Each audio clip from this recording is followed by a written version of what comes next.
کتنا زمانہ گزر گیا اس کا اندازہ نہیں. ہم نے تو جن کے ایصال ثواب کی مجلس ہے ان کو بھی اس میں بیٹھے دیکھا ہے. تو جناب سید محمد عسکری ابن سید علی اختر صاحب مرحوم و مغفور اور عابدہ عسکری مرحومہ بنت سید محمد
بسم اللہ الرحمن الرحیم الحمدللہ رب العالمین والصلاة والسلام علی سید الانبیاء والمرسلین سیدنا و مولانا بالقاسم محمد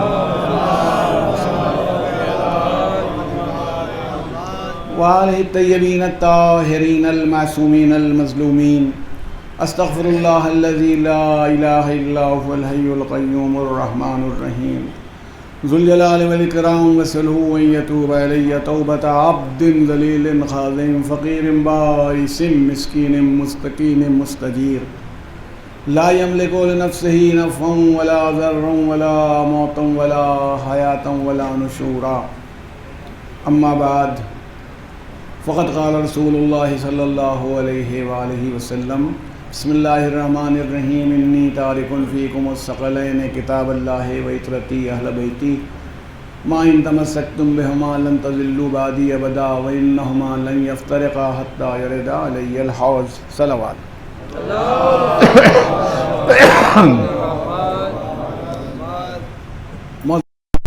اور عزاداران امام مظلوم، آپ کے سامنے اسی حدیث مبارکہ کے سلسلے میں بہت سی باتیں گزارش کی، اگرچہ یہ تو ایسی ہے پوری زندگی ختم ہو جائے اس کے تمام نکات بڑے سے بڑا آدمی بڑے سے بڑا عالم بھی نہیں لا سکتا، کیونکہ رسول اللہ نے سب سمیٹ دیا اسی میں کہ میں تمہارے درمیان دو سنگین و عظیم و بہت بڑی چیزیں چھوڑ رہا ہوں، ایک اللہ کی کتاب، نہ اللہ کی کتاب کوئی سمیٹ پائے گا، اور دوسرے میری عطرت میرے اہل بیت۔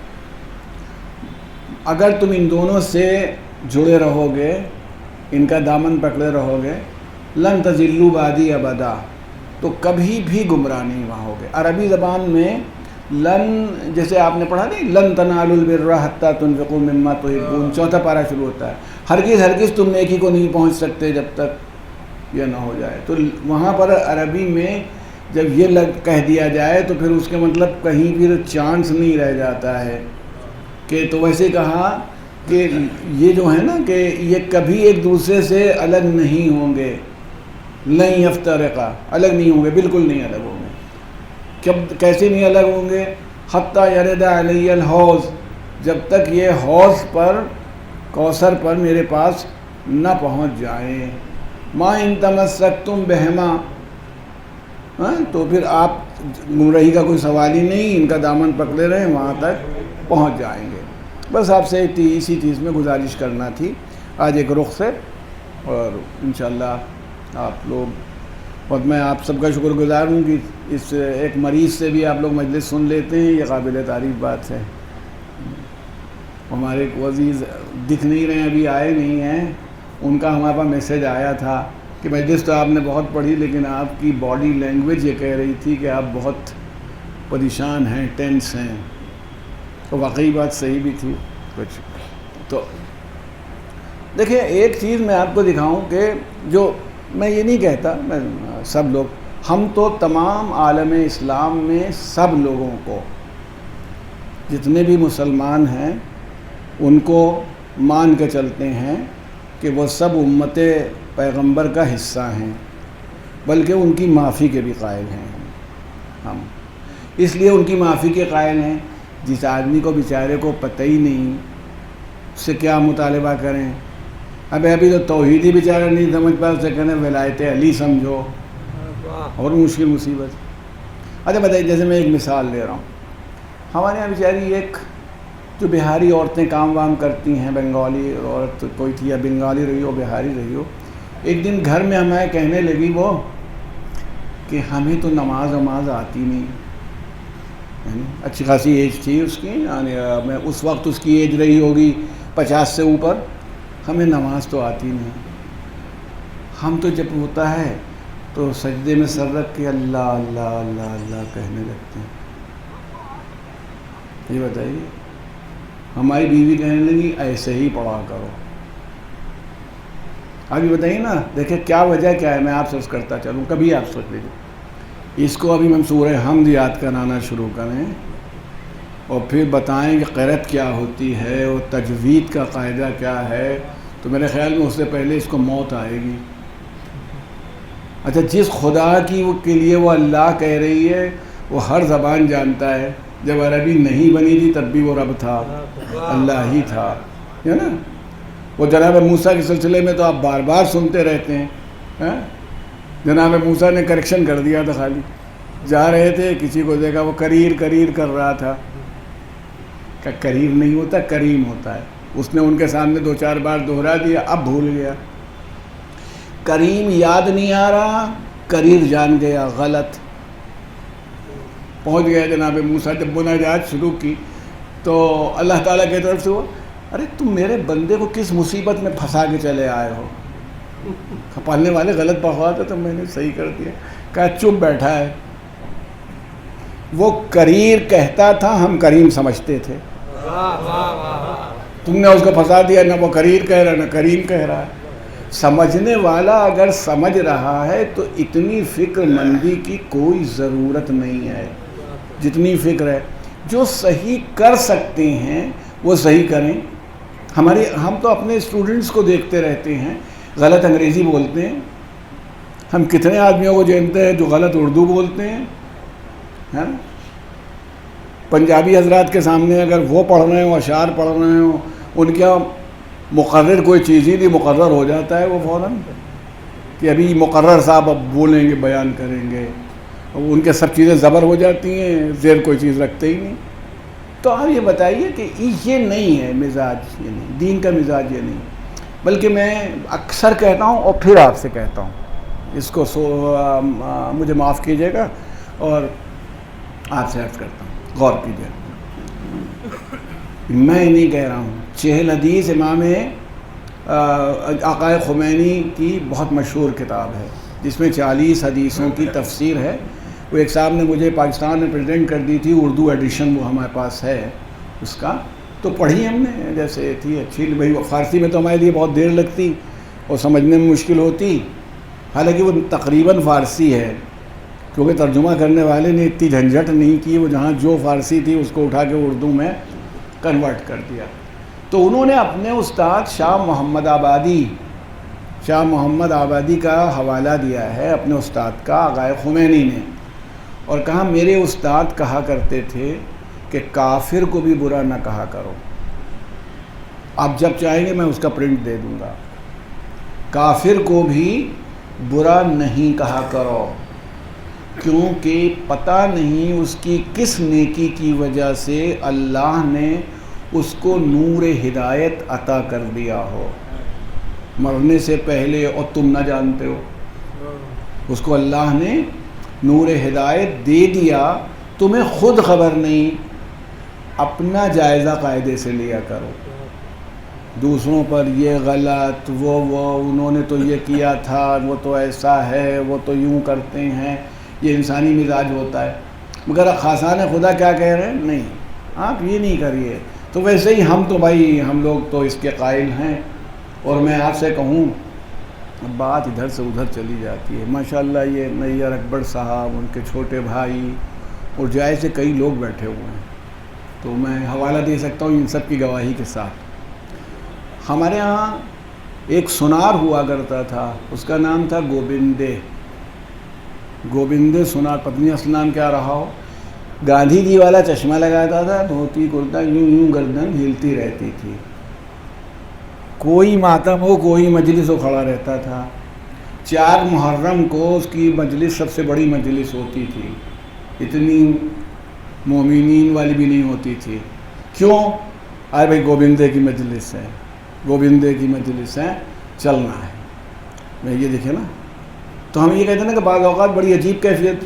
مٹھائی وہ جو تبرک ہوتا تھا وہ آرڈر کر دیتا تھا کہ بھئی ہمارے یہاں تو طہارت و نجاست کے بھی بہت سے مسائل ہیں، اور پتہ نہیں جب ہم لوگ پیچھے پڑ جاتے ہیں تو کوئی چیز پاک رہتی ہی نہیں، ہر چیز نجس ہو جاتی ہے. وہ جناب ثمر ہلوری مرحوم خدا انہیں غریق رحمت کرے، ان کو حیدر مہدی ہلوری صاحب نے کہا تھا کہ ثمر کوئی چیز نجس نہیں، تیرا ذہن نجس ہے.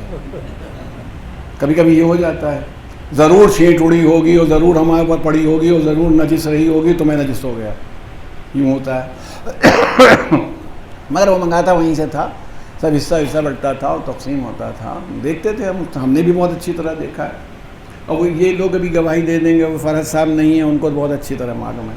وہ ایک امام باڑہ ہے، ایک محلے میں بڑا دروازہ کہلاتا ہے. محرم نہیں تھا، محرم کا زمانہ نہیں تھا. امام باڑہ تھا تو وہ خود کہتا ہے اسے سمل بائی کا درد اٹھا، آنکھ کی روشنی جاتی رہی، بہت تکلیف تھی، تو زینوں پر چڑھا وہاں تو علم بڑھا دیے جاتے ہیں، مستقل تو نہیں رہتے، بخالی یہ شہ نشین ہے، وہ چڑھ گیا اور وہ خود ہی کہتا تھا کہ ہم نے جا کے سر پٹخ دیا کہ یا تو ہم کو ٹھیک کرو نہیں موت دو، یا ہمیں ٹھیک کر دو اور یا پھر ہمیں موت دو، ہمارا نہ لڑکا ہے نہ لڑکی ہے نہ کوئی دیکھنے والا ہے، بیوی وہ بھی بڈھی ہے، موت دو۔ کہتا تھا میں زینے سے اترا نہیں تھا کہ روشنی آ گئی یہاں کو،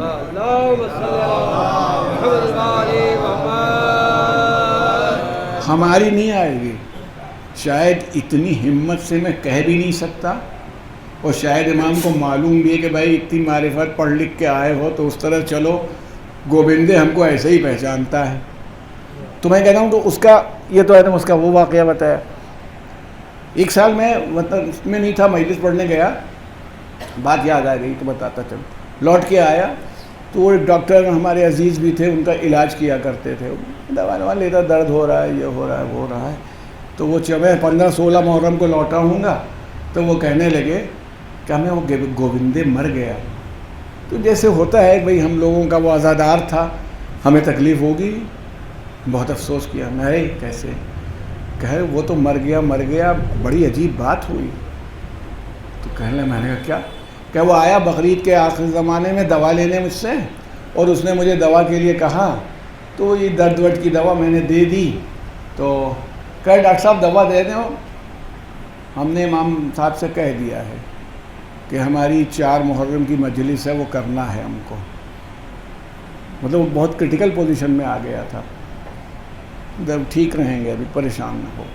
ڈاکٹر صاحب کہنے میں دوا دے دی کہ عاشورہ محرم کے بعد آیا میرے پاس کہ ڈاکٹر صاحب اب نہ بچیں گے۔ امام صاحب نے کہا گوبندے تمہاری مجلس ہو گئی ہے، یہ لو اپنا ٹکٹ اور چلے آؤ۔ اور 13 یا 14 محرم کو مر گئے۔ تو امام حسین کس کو ٹکٹ دینے یہ بھی خبر نہیں۔ بھئی جس نے خدا کے لیے سب کچھ لٹا دیا ہو، مگر دیکھیے امام کے ہاں اخلاص شرط ہے۔ ہم ہوں، آپ ہوں، ہماری سب سے بڑی معذوری اور مجبوری ازاں میں بھی یہی ہے کہ وقت کے ساتھ اخلاص رخصت ہوتا جا رہا ہے۔ یعنی جو پاکھنڈ ہوتا ہے، ریاکاری ہوتی ہے، وہ سب گھستی چلی جاتی ہے، داخل ہوتی چلی جاتی ہے۔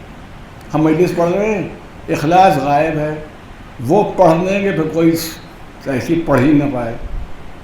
ٹھیک، ہم نوحہ پڑھ رہے ہیں، بے انجمن تو ایسی ہو کہ الہ آباد میں ہمارا ڈنکا بج جائے۔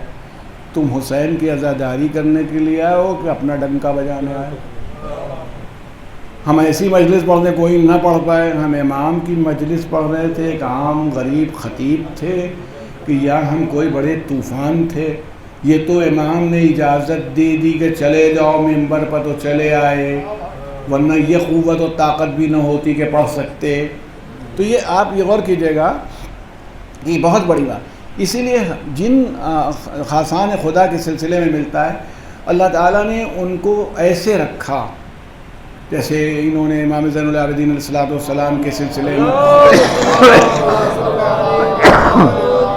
شعراء نے عجم انداز سے شعر کہے ہیں۔ مجھے تو واقعی کئی شعر آ گئے، قدیم شاعروں کے یاد آ گئے، پتہ نہیں کس کا شعر یاد نہیں ہے۔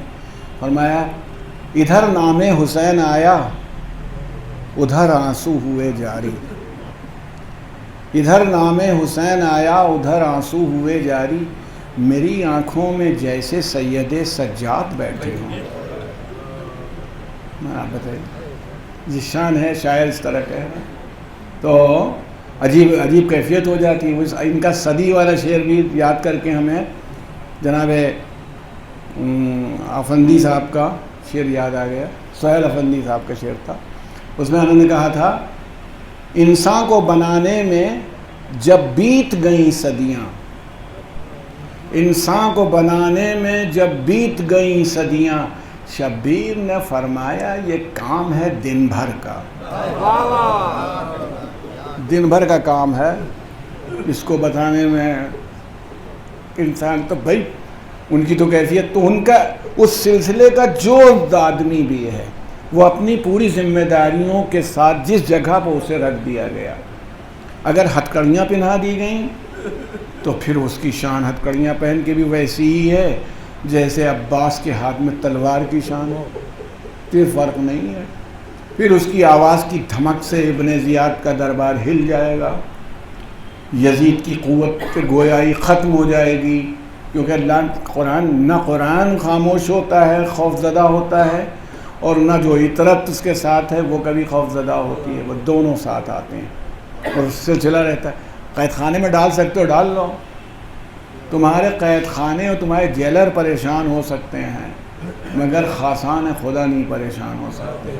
جب وہ چاہیں دھون اگر ہو ان کے ہاتھ کا تو وہ پھر لال بن جاتا ہے اور زمرد بن جاتا ہے۔ زہری بہت وہ تھا، یہ شاید عبد الملک ابن مروان کے زمانے کے یا اس کے بیٹے کے زمانے کا قصہ ہے، بڑا ظالم تھا، اس نے میرے امام پر ظلم کیا اور گرفتار کروا لیا اور ہتھکڑیاں اور بیڑیاں تھیں اور آپ بیٹھے تھے، تو زہری بہت بڑا محدث بھی تھا، وہ امام کو دیکھ کے رونے لگا، آپ باہر بیٹھے ہوئے تھے اور ہتھکڑیاں بیڑیاں پڑی تھیں تو رونے لگی۔ ہاں روتے کیوں ہو؟ کہا آپ کی ہتھکڑیاں اور بیڑیاں کہاں ہیں؟ تو اب کہتا زہری نے جب نگاہ کی تو نہ ہتھکڑیاں تھیں نہ بیڑیاں تھیں نہ طوق تھا، یعنی امام نے اپنا اختیار دکھایا، یہ سب ان کا خیال ہے کہ کیا پڑا ہوا ہے اور کیا چیز موجود ہے، یہ تبھی تک ہے جب تک اللہ کی مشیت و مصلحت اس کے اندر موجود ہو۔ تو اس لیے انہوں نے اپنی ذمہ داریوں کو اسی لیے میں کہتا ہوں کہ میں تمام مسلمانوں سے یہی کہتا ہوں، آپ لوگوں سب سے، آپ جس چیز پر جی چاہے عمل کریے، اپنے نظریات نہ ٹھونسیے، یا بھئی ہم لوگ تو ہم اپنے لیے کہہ سکتے ہیں، ہم اپنی جماعت کے لیے کہہ سکتے ہیں، ہم مسلمانوں کا ذبیحہ کھاتے ہیں کسی فرقے کا ہو، اس نے جانور ذبح کیا ہے ہمارے حساب سے پاک ہے، ہمارے تو نجس پاک بڑی قیامت بن جاتی ہے نا، مگر اگر مسلمان ہے، مچھلی مسلمان دے رہا ہے تو مردہ بھی ہوگی تو لے لیں گے، کیونکہ مچھلی کا زندہ پانی سے نکلنا ضروری ہے تو ہم مان لیتے ہیں کہ یہ پاک ہے، تو ہم تو پاک مانتے ہیں، یہ تیل اس میں اس کا ہاتھ لگ گیا ہے ہم اسے پاک مانتے ہیں، وہ ہمیں پتہ نہیں کیا کیا کہے، یہ اس کی جہالت ہے، رافضی ہے۔ دین کتنا ہے آپ کے نزدیک؟ تو لا الہ الا اللہ محمد رسول اللہ کے آگے نہیں ہے نا، تو اگر ہم کچھ کہیں مانیں نہ مانیں آپ سے تو مطلب ہی نہیں، لا الہ الا اللہ محمد رسول اللہ پر ہم لوگ متحد ہو گئے، کام ختم ہو گیا، اب آپ کو پریشان نہیں ہونا چاہیے۔ جتنی چیزوں کے لیے آپ کہتے ہیں آپ کو کھلی ہوئی چھوٹ ہے، مجلس میں یہ ہوتا ہے، آ جاؤ دیکھ لو مجلس میں کیا ہوتا ہے، ماتم ایسے کرتے ہیں وہ دیکھ لو ماتم کیسے ہوتا ہے، یوں کرتے ہیں وہ کرتے ہیں، ارے بیچارے مولویوں کے کہنے پر نہ جائیں، ان کی تو روزی روٹی اسی پر چل رہی ہے، نہ انہیں کچھ آوے نہ جائے، الٹی سیدھی ان کی عقل ہوتی ہے، وہ سوچتے ہیں کہ یہ سارا دھندہ ہی ختم ہو جائے گا تو اس دھندے کو کیسے جاری رکھا جائے۔ لیکن آپ سے تو ہم یہ کہتے ہیں آپ سمجھدار آدمی ہیں، اس بات کو سمجھیے، وہ سمجھتے ہیں کہ نہیں۔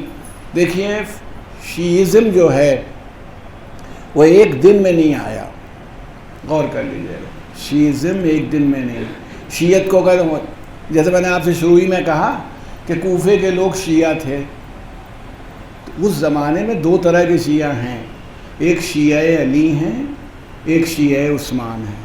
شیعہ علی وہ کہلاتے تھے جو پہلے خلیفہ کو مانتے تھے، پھر مسلمانوں کے دوسرے خلیفہ کو مانتے تھے، پھر مسلمانوں کے تیسرے خلیفہ کو مانتے تھے، اور تب حضرت علی کو چوتھا خلیفہ مانتے تھے، یہ تھے شیعہ علی۔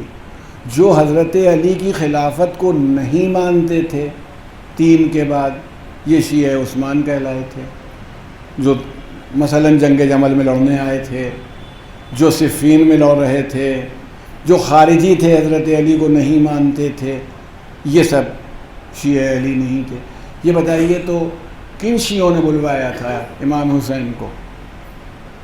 وہی جو امام کو 12 اماموں کو مانتے ہیں، جو مانتے ہیں کہ نہیں امام کے مقابلے میں کوئی دوسرا کھڑا ہی نہیں ہو سکتا، جو یہ مانتے ہوں کہ نہیں رسول اللہ کے بعد حضرت علی ویسے ہی جانشین ہیں جیسے رسول اللہ نے بحکم خدا انہیں ڈکلیئر کیا ہے کسی الیکشن کی کوئی ضرورت نہیں ہوتی، نہ نبی کو کسی الیکشن کی ضرورت ہوتی ہے نہ امام کو کہ جناب عیسیٰ کے لیے الیکشن کر لو تو نبی ہو جائیں، جناب موسیٰ کا الیکشن ہو تو نبی ہو جائیں۔ رسول اللہ کہیں گے یا علی تم کو مجھ سے وہی نسبت ہے جو ہارون کو موسیٰ سے تھی، بات یہ ہے کہ میرے بعد کوئی نبی نہیں ہے۔ کیوں نبی نہیں ہے؟ اللہ کو اب نبی کی ضرورت نہیں ہے، امام کی ضرورت ہے، امام موجود ہے، تو اس لیے وہ تو کوئی مسئلہ ہی نہیں ہے۔ تو جو اصل تھے، جیسے آپ کہہ رہے ہیں، جو اصل تھے، جو بعد رسول 12 اماموں کو مانتے ہیں، ایسے کتنے کوفے میں تھے؟ کوفہ دوسری خلافت کے زمانے کی فوجی چھاونی ہے، وہاں ابو موسیٰ اشعری صاحب جیسے گورنر تھے جو حضرت علی کے تقریباً پیچھے پڑے تھے، کسی صورت سے ہونے نہ دیں، ٹھیک ہے۔ جنگ جمل میں لوگوں روکتے تھے کہ آپ نہ جائیے، اپنا گورنر ہے کہہ رہا ہے، وہ آ رہے ہیں، ان کا کہہ رہا ہے ان کے ساتھ نہیں جاؤ۔ آپ یہ بتائیے اگر ایسی صورتحال ہو تو یہ الزام کن لوگوں پر جا رہا ہے؟ ہم نہیں کہتے، ہم کسی پر نہیں مانتے، اس وقت کون لوگ تھے وہ جانے۔ ہم یہ کہتے ہیں کہ قتل حسین میں وہی لوگ شریک ہو سکتے ہیں جو مطلب مان لیں کہ جو یزید کو خلیفہ برحق مانتے ہوں، تو ہم تو بڑے بڑوں کو خلیفہ ماننے کو تیار نہیں ہیں، یزید کو کیا کہیں؟ یزید کو، حالانکہ اصولاً یزید ایک طریقے سے نہیں 3 طریقے سے خلیفہ تھا، باقی سارے خلفاء ایک ایک طریقے سے ہیں۔ کوئی الیکشن سے ہے، اجماع سے، وہاں الیکشن ہے۔ ارے الیکشن ہی ہوا، اگر امام حسین و بنی ہاشم نہیں مان رہے ہیں تو کیا قیامت آ گئی لاکھوں لوگوں میں؟ اتنی دیر میں تو الیکشن کا فیصلہ ہو جاتا ہے۔ ہم لوگ تو انڈیا میں رہتے ہیں بھائی، ہے نا۔ اگر نامینیشن مان رہے ہیں تو مامو جان نامینیشن کیے دے رہے ہیں، مومنین کے مامو جان نے نامینیشن کر دیا یزید کا۔ اگر مشاورت کو تسلیم کر رہے ہیں کہ شورا ہو جائے تو ماشاءاللہ بتائیے اتنی بڑی شورا ہے، ایک سے ایک صحابی رسول بیچ میں کودا پڑ رہا ہے، آگے جا رہا ہے۔ بیچارے مودودی تک کو آخر تڑپ کے کہہ دینا پڑا۔ مودودی صاحب کہنے لگے، لوگوں نے کہا مودودی کے لیے، مودودی سے کہا کہ جب سب نے بیعت کر لی تھی تو حسین نے کیوں بیعت نہیں کی؟ اصحاب رسول نے بیعت کر لی تھی، جناب مودودی سے کہا گیا۔ جناب مودودی نے کہا جب حسین نے بیعت نہیں کی تھی تو اصحاب نے کیوں کی؟ اور وہ بات یہی ہے کہ کوئی حیثیت ہی نہیں اطرت کے مقابلے میں اصحاب کی، کوئی علی کا کوئی مولا نہیں ہے، علی دوسروں کے مولا ہیں، علی کا مولا نہیں ہے۔ آپ مولا ہو گئے آج سے، اور ہمارے مولا ہو گئے، اور ان کے مولا ہو گئے، تو حضرت علی نے کبھی نہیں کہا آپ میرے مولا ہو گئے، وہ آپ اگر ہیں۔ ہم نے تو ان کے گھر کے بچے کو دیکھا، امام حسین تھے، 10-11 سال کا سن رہا ہوگا، دوسری خلیفہ تشریف فرما تھے ممبر پر، انہوں وہیں سے کہا اتر میرے باپ کے ممبر سے۔ 11 سال کا لڑکا، اب آپ اس کو 11 سال کا لڑکا کہیں گے، ہمارا تو 5 سال کا لڑکا بھی جو ہوتا ہے وہ امام برحق ہوتا ہے، مہدی ہوتا ہے۔ 11 سال کا بچہ، اور 11 سال کا لڑکا کیا، جب ابھی پیدا ہوا بچہ جناب مریم کی آغوش میں ہو اور وہ گواہی دینے لگے انی عبداللہ آتانی الکتاب وجعلنی نبیہ، تو پھر وہ تمہاری بات ہے جو خاصان خدا ہوتے ہیں ان کی عمریں کیا۔ اور یہ روپ تھا کہ اتر آئے، گود میں لے لیا۔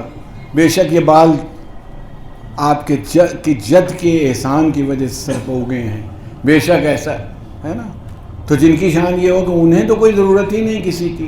تو اب یہ کیا ہوا کہ فقہ کا جو ڈیولپمنٹ ہے، جو شیعت کو آپ کہیں فقہی طور پر جو ڈیولپمنٹ ہے، ایک ہوتا ہے جو ہمارے یہاں ہندی میں تو وچار دھارا کہلاتی ہے، انگریزی میں اسکول آف تھاٹ ہے، یہاں پہ ہوتا ہے فقہی طور پر۔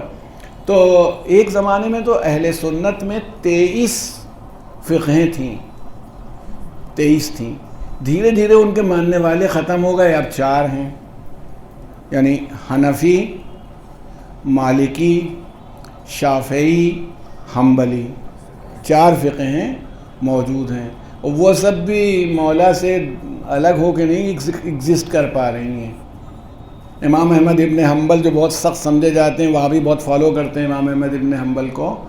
امام ان کے لیے ملتا ہے کہ ان کے سامنے بحث ہو رہی تھی کہ حضرت علی کی مطلب خلیفہ برحق ہیں کہ نہیں، ہو یہ نہیں وہ نہیں. جب بحث ہو رہی، امام احمد ابن حنبل نے کہا لوگوں کیا بات کر رہے ہو تم، بخدا خلافت نے علی ابن ابی طالب کو کوئی عظمت نہیں بخشی، علی نے خلیفہ ہو کے خلافت کو بچا لیا ہے. یعنی یہ نہیں کہ ان کو یہ امام حنبل کہتے ہیں. امام شافعی کیا کہتے ہیں؟ اگر محبت اہل بیت رفض ہے کہ رافضی ہو جاتا ہے تو عرش و فرش گوار ہیں کہ میں رافضی ہوں. امام شافعی کا شعر ہے، بہت مشہور شعر. امام شافعی کا شعر، اے آل محمد تمہاری فضیلت کے لیے یہی کیا کم ہے کہ اگر تمہارے اوپر درود نہ پڑھا جائے نماز میں تو نماز ہی باطل ہو جائے.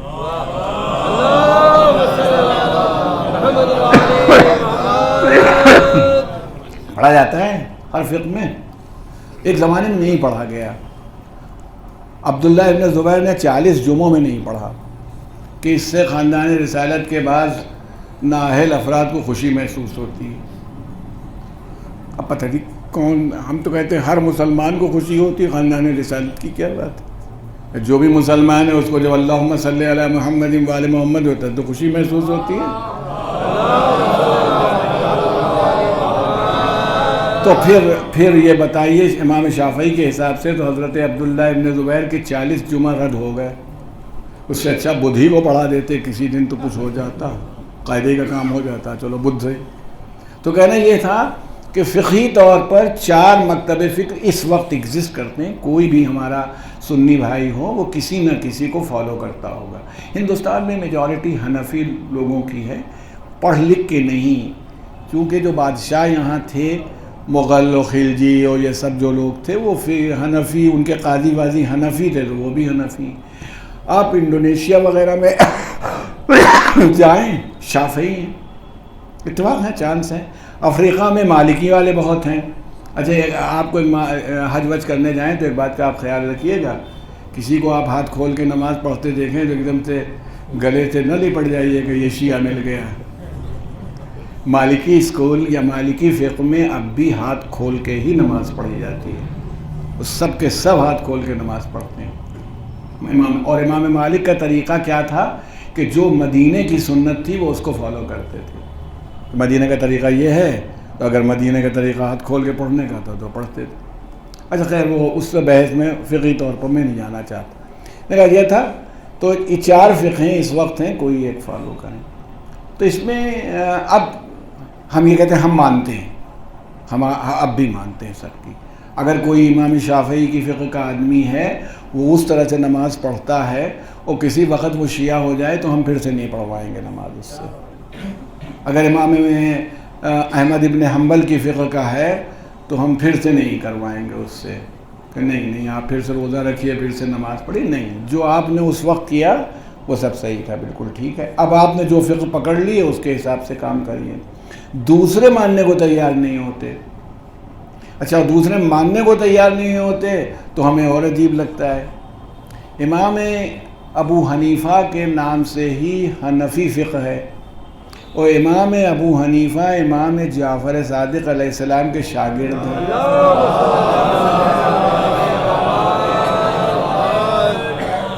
امام ابو حنیفہ جو ہندوستان کے جتنے حنفی ہیں وہ امام ابو حنیفہ کو مانتے ہیں. وہ شاگرد ہیں چھٹے امام کے. چھٹے امام یہ نہیں کہ اکیلے کوئی یہ مخصوص شاگرد تھے، آپ کے 4000 سے اوپر شاگرد تھے جو پڑھتے تھے. اور نہ خالی فقہ پڑھتے تھے، باقی باتیں جغرافیہ اور سائنس اور سبھی چیزیں پڑھائی جاتی تھیں. تو امام ان کا یہ ہوا. امام ابو حنیفہ کے سلسلے میں ملتا ہے کہ امام ابو حنیفہ سے کسی نے ان کی عمر پوچھی، بڈھے ہو گئے تھے اس زمانے میں. پوچھا آپ کی عمر کتنی ہوگی؟ جیسے کبھی کبھی مجھ سے لوگ پوچھ لیتے ہیں. اچھا کبھی میں بتا دیتا ہوں، کبھی نہیں بتاتا ہوں. جب میں دیکھتا ہوں کہ کوئی بزرگ ایسا بیٹھا ہے جس کی عزت داؤں پر لگی ہے، اگر میں نے اپنی عمر بتائی تو وہ خطرے میں آ جائے گا، تو میں چپ رہتا ہوں. کہ وہ تو بال بال اپنے سب رنگے بیٹھا ہوا ہے اور یہ ہے، اور میں نے بتایا، پتہ چلا کہ مجھ سے بھی 2 سال بڑا ہے، تو پھر اس کی خراب ریپوٹیشن ہو رہی. تو خیر وہ تو ایک الگ ایشو ہے. تو کہنا ہے کہ امام ابو حنیفہ نے اپنی عمر کیا بتائی؟ 2 سال. اب بتائیے، میں بیٹھا ہوں، آپ مجھ سے پوچھیں آپ کی عمر کیا ہے؟ ان کا 2 سال ہے. بچے بھی ہنسیں گے کہ میں 2 سال کا، تو اماں کی گود میں بچہ ہوتا ہے، ممبر بیٹھے ہوئے ہیں، داڑھی سفید ہے، بال سفید ہیں، سب تمام یہ حال ہے. یہ کیسے؟ ہم آپ مذاق کر رہے ہیں؟ کہ نہیں، مذاق نہیں کر رہا ہوں. میری عمر وہی ہے جو میں نے امام جعفر صادق کی سامنے زانو تہ کر کے سیکھا ہے، بس وہی عمر ہے، باقی سب تو ضائع ہوئی ہے. اب بتائیے، ان کی فقہ مانی ہے تو صحیح ہے، اور استاد کی فقہ مانی ہے تو غلط ہے. بھئی ٹھیک ہے، وہ بھی تھے، آپ مانیے، ہم نہیں کہتے. بنی عباس نے ان کو کھڑا اس لیے کیا تھا، وہ بنی عباس آئے تھے امام حسین اور اہل بیت کے نام پر، مگر اگر امام جعفر صادق اسٹیبلش ہو جائیں تو بنی عباس کی حکومت ہل رہی ہے.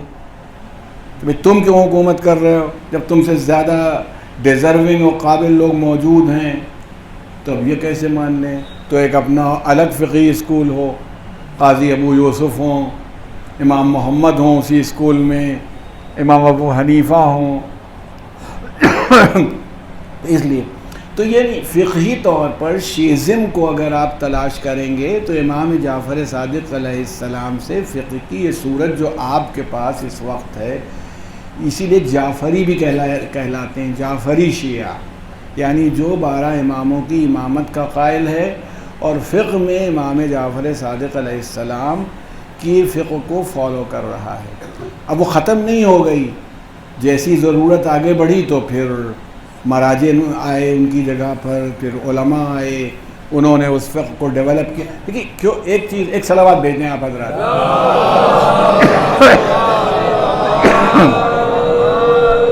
جلدی جلدی آپ کو منزل سے قریب لاتے ہوئے میں یہ کہنا چاہتا ہوں، ایک بات یاد رکھیے گا کبھی کبھی کہ زمانے کے ساتھ قانون کا عجب مزاج ہے. ہم لوگ پڑھاتے ہیں کلاس میں تو کہتے ہیں کہ لا از نیور اسٹیٹک، یعنی انجماد نہیں ہے لا میں کہ رک جائے ایک جگہ پہ. کیوں؟ کہ سماج خود ہی ڈائنامک ہے. سوسائٹی جو ہوتی ہے وہ ڈائنامک ہوتی ہے، گتیشیل ہے، اور لا سوسائٹی کے ساتھ نہ چلے گا تو لا کہیں اور جائے گا اور سماج کہیں اور چلا جائے گا. ٹھیک ہے؟ تو ضرورت کیا ہے کہ جیسی ضرورت ہو اس کے مطابق اس کا. اب میں جلدی سے مثال دے دوں، میرے سامنے ماشاء اللہ جوان اور اسٹوڈنٹس بیٹھے ہوئے ہیں دینی طالب علموں کے. اس میں سے کوئی آدمی ہاتھ اٹھا دیجیے گا اگر کسی کو تیر اندازی آتی ہو، اس کے پاس تیر کمان رکھا ہو، مولانا سمیت سامنے بیٹھے ہوئے ہیں، کہ تیر ہے اور تیر اندازی آپ کو آتی ہے. وہ بچپن کے سرکس کو چھوڑ دیجئے کہ دسہرے کے میلے میں گئے تھے کچھ لیے آئے تھے. تیر اندازی آتی ہے، تیر چلانا سکھاتے ہیں، تیر چلانا سیکھا ہے، اور رسول اللہ کی حدیث ہے اپنے بچوں کو تیر اندازی سکھاؤ. اب تمام سنی شیعہ مسلمان بتائیں کس کے گھر میں تیر اندازی ہو رہی ہے؟ مسلمانوں میں تو گھر میں خالی تیر اندازی خواتین ہی کرتی ہیں، مرد تو خالی اپنا دفاع ہی کیا کرتے ہیں، اور تیر اندازی کی نوبت ہی نہیں آتی.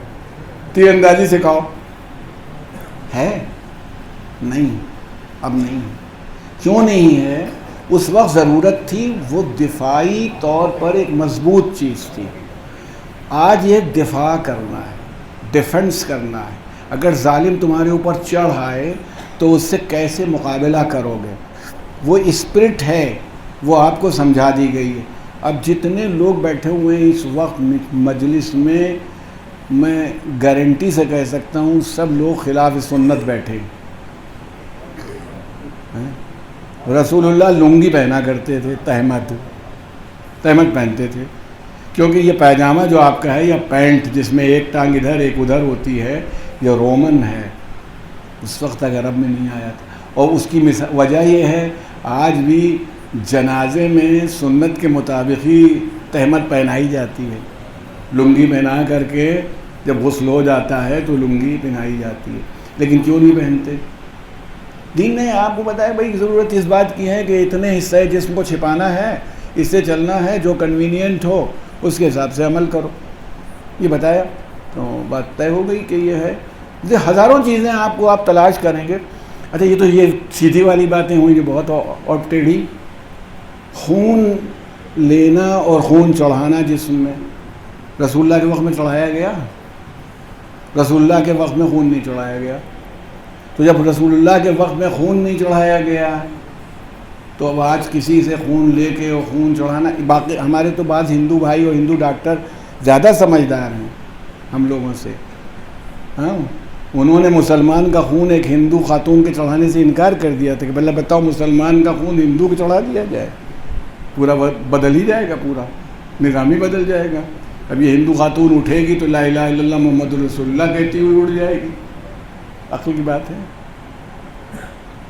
انسان آج بھی ہماری فقہ کے اعتبار سے آغائے خوئی کا فتویٰ ہے، کوئی بھی انسان مرنے سے پہلے اپنے آرگنز کے لیے وصیت کر سکتا ہے کہ میرے مرنے کے بعد میری آنکھ اس کو ڈونیٹ کر دی جائے، میرا دل ڈونیٹ کر دیا جائے، یعنی جتنے اعضاء جسم میں ڈونیٹ، ورثہ نہیں کر سکتے، وہ خود کر سکتا ہے، اگر کیا ہے تو ہو جائے گا۔ اس میں آغا سے پوچھا گیا تھا، وہ بھی میرے پاس ہے، کینیڈا کا چھپا ہوا وہ پرچہ ہے۔ آغا سے پوچھا گیا کہ اگر ہم نے اپنی آنکھ ڈونیٹ کر دی، اس آدمی نے جس کو وہ آنکھ دی گئی تھی اس نے پھر اسی سے گناہ کیا تو پھر سزا میں کیا کرے گا اللہ، اور کس کو سزا دے گا؟ تو علماء کی تو شان عجیب ہوتی ہے نا۔ آغائے خوئی نے کہا آپ اپنا کام کیجئے، اللہ کو اپنا کام کرنے دیجئے، اللہ کیسے کرے گا یہ بیٹھے ہوئے یہاں پہ طے کر رہے ہیں کہ اللہ کیسے کرے گا۔ ہم کمزور تھے، ایک طاقتور آدمی نے خون دے دیا، ہمارے پاس خون آ گیا، ہم کسی ان کو گھونسا مار رہے ہیں، ان کو جھاپڑ مار رہے ہیں، سزا اس کو مل رہی ہے کہ نہ تمہارا خون چڑھایا جاتا نہ یہ پاگل ہوتا اتنا۔ مطلب جس کے پاس پہنچے گا وہ جو کر رہا ہوگا اس کے حساب سے، اور جس کا مطلب ہے کہ لا چینج ہوتا ہے ضرورت کے پیش نظر، قانون کے اندر تبدیلی جو قرآن اور اس کے مطابق ہوتی ہے۔ اور جس میں بس میں بات کو ختم کرتے ہوئے آپ سے بات کروں، امیر المومنین پر اعتراض کیا گیا آپ کے دور خلافت میں کہ مولا اب کچھ تو جگہ ملے، وہ تو سنت کے پابند ہیں، قرآن کے پابند ہیں، کچھ جگہ مل جائے۔ کہا مولا رسول اللہ خضاب لگاتے تھے، آپ نہیں لگاتے، اب چلو یہی صحیح۔ یہ وہی بات ہے جو سمجھ سکتا ہوں۔ اب جس نے رسول اللہ کو خضاب لگاتے دیکھا وہ لگا نہیں، اس کو باقی کچھ نہیں معلوم کیوں لگاتے تھے، خضاب لگاتے تھے۔ امیر المومنین نے فرمایا شروع اسلام میں، ابتدائی اسلام میں مسلمانوں کی تعداد کم تھی، اگر تعداد بھی کم ہو اور بڈھے بھی سب ہوں تو باطل اور دشمن جو ہے اس کی ہمت اور بڑھی رہے گی۔ تو تعداد نہیں بڑھائی جا سکتی، بڈھوں کو جوان تو دکھایا جا سکتا ہے کہ ان کو بڈھا نہ سمجھو، یہ سب جوان ہیں، یہ رضی اللہ تعالیٰ عنہ بعد میں بنیں گے، اس وقت جوان ہیں یہ سب کے سب، یہ مان لو۔ تو اس کا مطلب ہے کہ اب اس کو ضرورت باقی نہیں بچی، تو یہ اختیار ہے، چاہے لگاؤ چاہے نہ لگاؤ۔ یہ نہیں کہ کوئی چیز ایک سنت پکڑ لی گئی ہے تو اب اس کے خلاف کچھ ہو ہی نہیں سکتا، ضرورت کے پیش نظر ہوگا کہ کیا ہوگا کیسے ہوگا۔ اب دامن وقت میں گنجائش نہیں بچی، ورنہ میں آپ سے بہت کرتا ہوں کہ فقہی طور پر ہم امام جعفر صادق علیہ السلام کی فقہ کے پابند ہیں۔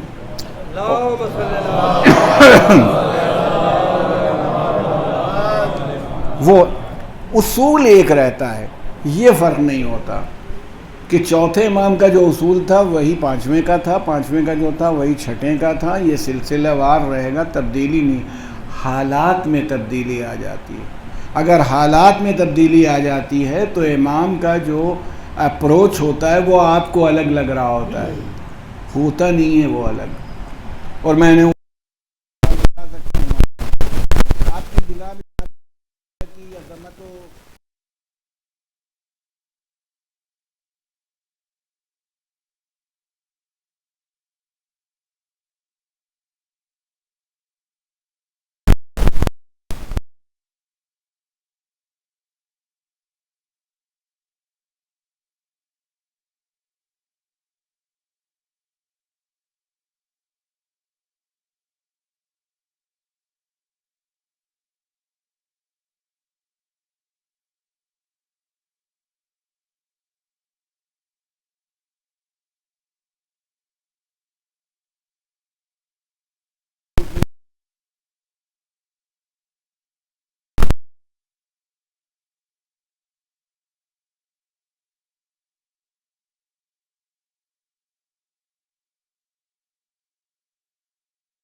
گرفتار ہو گئے تھے، جو خیبر میں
يعلم الذين